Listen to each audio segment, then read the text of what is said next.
ओम शांति। आज 6 जून 2022 के ईश्वरीय महावाक्य।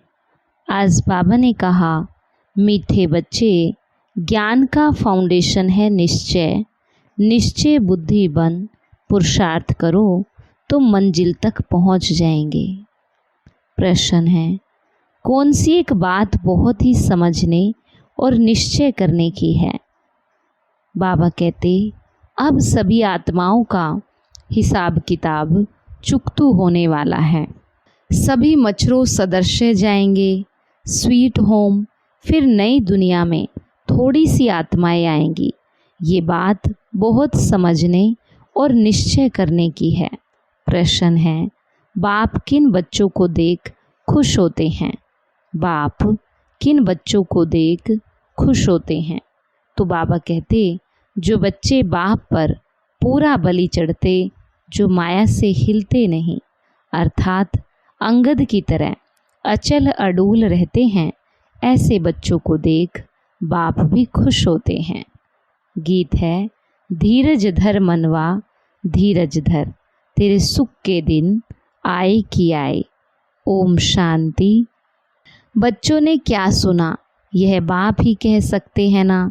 सन्यासी उदासी कोई भी कह ना सके।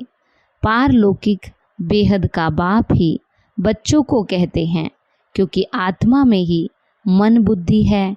आत्मा को ही कहते हैं, अब धीरज धरो। बच्चे ही जानते हैं, ये बेहद का बाप सारी दुनिया को कहते हैं, धीरज धरो। अब तुम्हारे सुख शांति के दिन आ रहे हैं। ये तो दुख धाम है, इसके बाद फिर सुख धाम को आना ही है। सुख धाम की स्थापना तो बाप ही करेंगे ना। बाप ही बच्चों को धीरज देते हैं। पहले तो निश्चय चाहिए ना। निश्चय होता है ब्रह्मा मुखवंशावली ब्राह्मणों को, नहीं तो इतने ब्राह्मण कहाँ से आए? बीके का अर्थ ही है बच्चे और बच्चियाँ।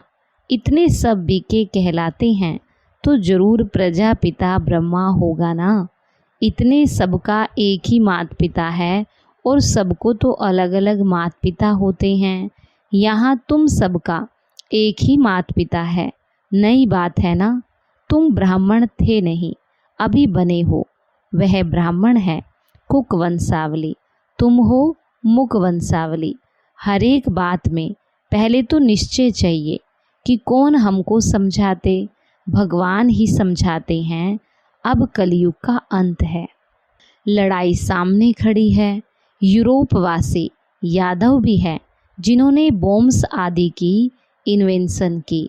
गाया हुआ है कि पेट से मुसल निकले, जिनसे अपने ही कुल का विनाश किया।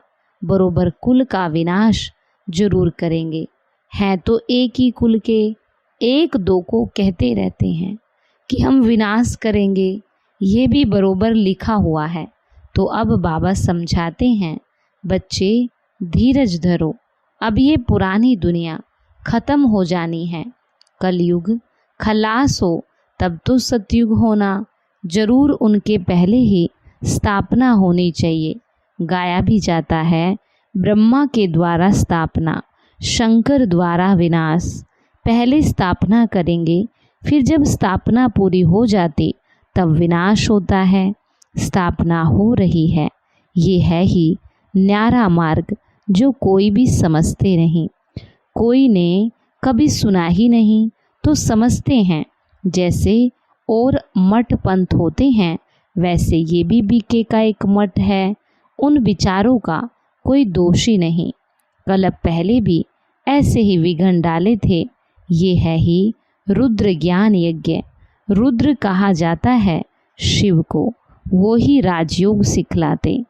जिसको प्राचीन सहज राजयोग कहा जाता, प्राचीन का भी अर्थ समझते नहीं हैं। इस संगम युग की बात है। पतित और पावन तो संगम हुआ ना। सतयुग आदि में है ही एक धर्म, वो है आसुरी संप्रदाय। तुम हो दैवी संप्रदाय। युद्ध आदि की तो कोई बात ही नहीं। ये भी भूल है। तुम भाई भाई कैसे लड़ेंगे? बाप बैठ ब्रह्मा के द्वारा सभी वेदों शास्त्रों का सार समझाते हैं। वास्तव में धर्म मुख्य 4 है। उनके 4 धर्म शास्त्र हैं। उसमें पहला है आदि सनातन देवी देवता धर्म, जिसका शास्त्र है सर्व शास्त्रमयी शिरोमणि गीता, जो भारत का पहला मुख्य शास्त्र है, जिससे ही आदि सनातन देवी देवता धर्म अथवा सूर्यवंशी और चंद्रवंशी धर्म की स्थापना हुई। सो तो जरूर संगम पर ही हुई होगी। इनको कुंभ भी कहा जाता है। तुम जानते हो यह कुंभ का मेला है, आत्मा परमात्मा का मेला। ये है सुहावना, कल्याणकारी। कलयुग को बदल सतयुग होना ही है, इसलिए कल्याणकारी कहा जाता है।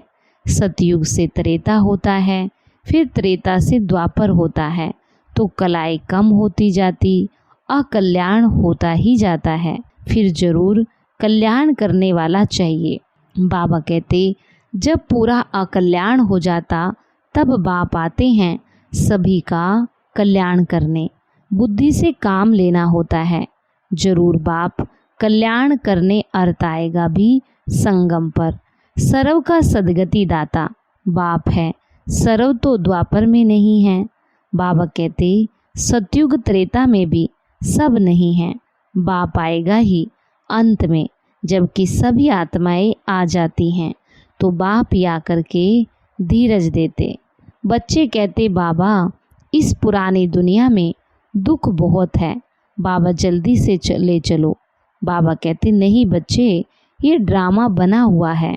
फट से भ्रष्टाचारी से श्रेष्ठाचारी तो नहीं बनेंगे। निश्चय बुद्धि हो फिर पुरुषार्थ करना है। सेकंड में जीवन मुक्ति, सो तो ठीक है। बच्चा बना माना वर्षे का हकदार बना, परंतु फिर वहाँ भी नंबरवार मर्तबे तो है ना। उच्च मर्तबा पाने के लिए पढ़ाई में पुरुषार्थ करना होता है।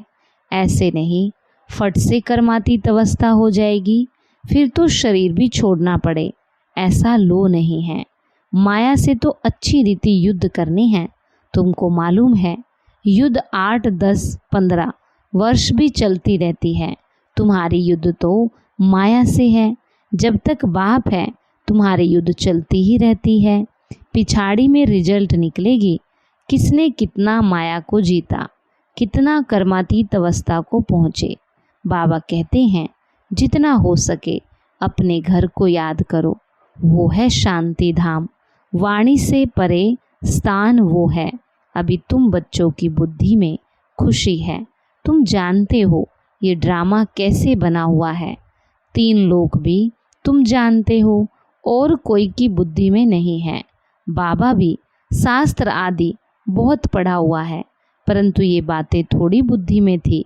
भल गीता आदि पढ़ते थे, परंतु यह थोड़ी बुद्धि में था कि हम दूर देश परम धाम के रहने वाले हैं। अभी पता पड़ा है हमारा बाबा जिसको परम पिता परमात्मा कहते, वह परम धाम में रहते हैं। जिसको सभी याद करते हैं कि पतित पावन आओ, वापिस तो कोई जा न सके। जैसे भूल भुलैया का खेल होता है ना, जहाँ से जाओ दरवाज़ा सामने आ जाता है, निशाने पर जा नहीं सकते, थक जाते तो फिर रड़ी मारते, कोई रास्ता बतावे। यहाँ भी भल कितने भी वेद शास्त्र पढ़ो, तीर्थ यात्रा पर जाओ, कुछ भी पता नहीं कहाँ हम जाते हैं। सिर्फ कह देते हैं कि फलाना ज्योति ज्योत में समाया। बाबा कहते हैं कोई भी वापस जा नहीं सकते। नाटक जब पूरा होने पे होता है तो सभी एक्टर्स स्टेज पर आ जाते हैं। ये कायदा है। सभी उस ड्रेस में खड़े हो जाते हैं, सबको मुंह दिखाकर, फिर कपड़ा आदि बदल यह भागा घर, फिर से वही पार्ट रिपीट करते। यह फिर है बेहद का नाटक। अभी तुम देही अभिमानी बनते हो, जानते हो हम आत्मा यह शरीर छोड़ दूसरा लेंगे। पुनर्जन्म तो होते हैं ना, 84 जन्म में 84 नाम हमने धारण किए। अब ये नाटक पूरा हो गया है। सबकी जड़ जड़ीभूत अवस्था है, अब फिर से रिपीट होगा। वर्ल्ड की हिस्ट्री ज्योग्राफी फिर से रिपीट होती है। तुम जानते हो अब हमारा पार्ट पूरा होगा, फिर वापस जाएंगे। बाप का फरमान भी कोई कम थोड़ी है। पतित पावन बाप बैठ समझाते हैं, बच्चे तुमको बहुत सहज उपाय बतलाता हूँ। उठते बैठते चलते ये दिल में रखो कि हम एक्टर हैं। 84 जन्म अब पूरे हुए हैं। अब बाप आया है गुलगुल बनाने, मनुष्य से देवता बनाने। हम पतितों को पावन बना रहे हैं। पतित से पावन हम अनेक बार बने और बनेंगे। हिस्ट्री ज्योग्राफी रिपीट होगी। पहले तो देवी देवता धर्म वाले ही आएंगे। अभी सैपलिंग लग रहा है, हम है ही गुप्त। हम सेरेमनी आदि क्या करेंगे? हमको अंदर नॉलेज है, अंदर खुशी होती है। हमारे देवी देवता धर्म अथवा झाड़ के पत्ते जो हैं वो सब धर्म भ्रष्ट कर्म भ्रष्ट हो गए। यही भारतवासी धर्म कर्म श्रेष्ठ थे। कभी माया पाप नहीं कराती थी।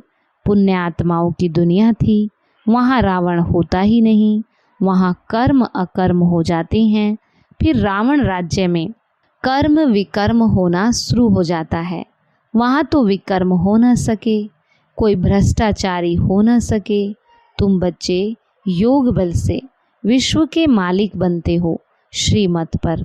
बाहुबल से तो कोई विश्व का मालिक बन ना सके। तुम जानते हो ये अगर आपस में मिल जाए तो विश्व के मालिक बन सकते हैं। परंतु ड्रामा में पार्टी नहीं दिखाते हैं। 2 बिल्ले लड़े, माखन बीच में बंदर खा गया। साक्षात्कार भी करते हैं कृष्ण के मुख में माखन। ये सृष्टि का राज्य रूपी माखन मिलता है। बाकी लड़ाई है यौवनों और कौरवों की, सो तो देखते हो रही है। अखबार में पढ़ा फलानी जगह इतनी बड़ी हिंसा हुई तो झट कोई ना कोई को मार देंगे। भारत में तो पहले एक ही धर्म था, फिर दूसरे धर्मों का राज्य कहाँ से आया? क्रिश्चियन पावरफुल थे तब उन्होंने राज्य किया। अब वास्तव में सारी दुनिया पर रावण ने कब्जा किया हुआ है। ये है फिर गुप्त बात, शास्त्रों में थोड़ी ये बातें हैं। बाबा समझाते ये है विकार, तुम्हारे आधा कल्प के दुश्मन, जिस द्वारा तुम आदि मध्यांत दुख पाते हो। इसलिए सन्यासी भी कहते हैं काग विष्टा के समान सुख है। उनको थोड़ी मालूम है कि स्वर्ग में तो सदैव सुख ही सुख होता है। भारतवासियों को तो मालूम है, तब तो कोई मरता है तो कहते हैं स्वर्ग पधारा। स्वर्ग की कितनी महिमा है, तो जरूर ये खेल है। परंतु किसको कहो कि तुम नरकवासी हो तो बिगड़ जाते हैं। कितनी वंडरफुल बातें हैं। मुख से कहते हैं स्वर्गवासी हुआ तो जरूर नरक से गया ना। फिर तुम उनको बुलाकर नरक की चीज़ें क्यों खिलाते हो? स्वर्ग में तो उनको बहुत अच्छे वैभव मिलते होंगे ना। इसका मतलब तुमको निश्चय नहीं है ना वहाँ क्या क्या है। बच्चों ने सब देखा, नरक में देखो क्या क्या करते रहते। बच्चे बाप को भी मारने में देरी नहीं करते। स्त्री की किसी के साथ दिल लग जाती है तो पति को भी मार देती है। भारत पर एक गीत बना हुआ है। एक तरफ कहते हैं क्या हो गया आज के इंसान को, फिर कहते हैं भारत हमारा सबसे अच्छा सोने का है। अरे भारत सबसे अच्छा था, अब थोड़ी है, अब तो कंगाल है, कोई सेफ्टी ही नहीं। हम भी आसुरी संप्रदाय थे, अब बाबा हमको ईश्वरीय संप्रदाय बनाने का पुरुषार्थ करा रहे हैं। नई बात नहीं, कलप के संगम पर हम फिर से अपना वर्षा लेते हैं। बाप वर्षा देने आते हैं, माया फिर शराप देती है। कितनी समर्थ है। बाबा कहते हैं माया तुम कितनी दुस्तर हो, अच्छे अच्छे को गिरा देती हो।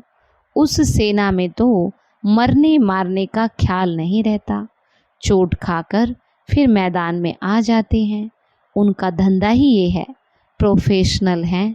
उनको फिर इनाम भी मिलता है। यहाँ तुम बच्चे फिर शिव बाबा से शक्ति लेते हो, माया पर जीत पाते हो। बाप बैरिस्टर है जो माया से तुम्हें छुड़ा देते हैं। तुम फिर हो शिव शक्ति सेना। माताओं को ऊंच रखा जाता है। वंदे मातरम। ये किसने कहा? बाप ने, क्योंकि तुम बाप पर बलि चढ़ते हो। बाबा खुश होते हैं। ये अच्छा खड़ा है, हिलता नहीं। अंगद का मिसाल है ना, उनको रावण हिला नहीं सकता। ये अंत के समय की बात है। अंत में वो अवस्था होनी है। उस समय तुमको बहुत खुशी होती है। जब तक विनाश ना हो, धरती पवित्र नहीं बने, तब तक तो देवताएं आ न सके। भंबोर को आग जरूर लगनी है। सभी आत्माओं को हिसाब किताब चुकतू कर मच्छरों मिसल स्वीट होम वापिस जाना है।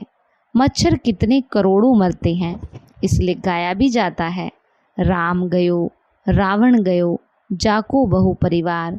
वापिस तो जाना है ना। फिर तुम आएंगे नई दुनिया में, वहाँ बहुत थोड़े होंगे। ये समझने और निश्चय करने की बातें हैं। ये नॉलेज बाबा ही दे सकते हैं। अच्छा, मीठे मीठे सीखी लदे बच्चों प्रति मात पिता बाप दादा का याद प्यार और गुड मॉर्निंग। रूहानी बाप की रूहानी बच्चों को नमस्ते। रूहानी बच्चों की रूहानी बाप दादा को नमस्ते। नमस्ते बाबा, गुड मॉर्निंग। शुक्रिया बाबा, शुक्रिया। धारणा के लिए मुख्य सार। पहला, उठते बैठते चलते अपने को एक्टर समझना है। दिल में रहे हमने 84 जन्मों का पार्ट पूरा किया, अब हमको घर जाना है। देही अभिमानी हो रहना है। दूसरा, निश्चय बुद्धि हो, कांटों से फूल बनने का पुरुषार्थ करना है। माया से युद्ध कर विजयी बन कर्मातीत बनना है। जितना हो सके अपने घर को याद करना है। वरदान, अपने हल्केपन की स्थिति द्वारा हर कार्य को लाइट बनाने वाले बाप समान न्यारे प्यारे भव। अपने हल्केपन की स्थिति द्वारा हर कार्य को लाइट बनाने वाले बाप समान न्यारे प्यारे भव। बाबा कहते, मन, बुद्धि और संस्कार, आत्मा की जो सूक्ष्म शक्तियाँ हैं, तीनों में लाइट अनुभव करना, यही बाप समान न्यारे प्यारे बनना है। क्योंकि समय प्रमाण बाहर का तमो प्रधान वातावरण मनुष्य आत्माओं की वृत्तियों में भारीपन होगा। जितना बाहर का वातावरण भारी होगा, उतना आप बच्चों के संकल्प, कर्म, संबंध लाइट होते जाएंगे और लाइटनेस के कारण सारा कार्य लाइट चलता रहेगा। कारोबार का प्रभाव आप पर नहीं पड़ेगा। यही स्थिति बाप समान स्थिति है। स्लोगन, इसी अलौकिक नशे में रहो। वहाँ रे मैं तो मन और तन से नेचुरल डांस होती रहेगी। इसी अलौकिक नशे में रहो।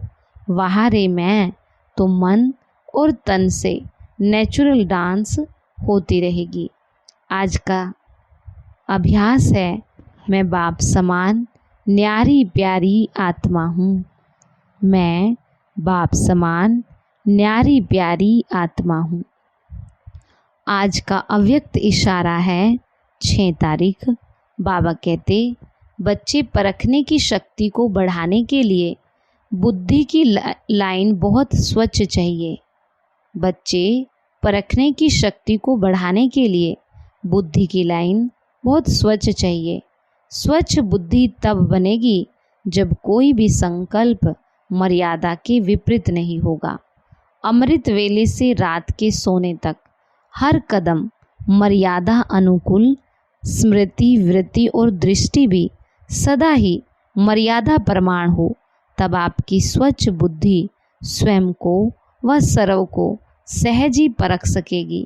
परखने के साथ अगर निर्णय करने व निवारण करने की शक्ति ठीक होगी तो हर बात का सामना कर सकेंगे। अच्छा, ओम शांति।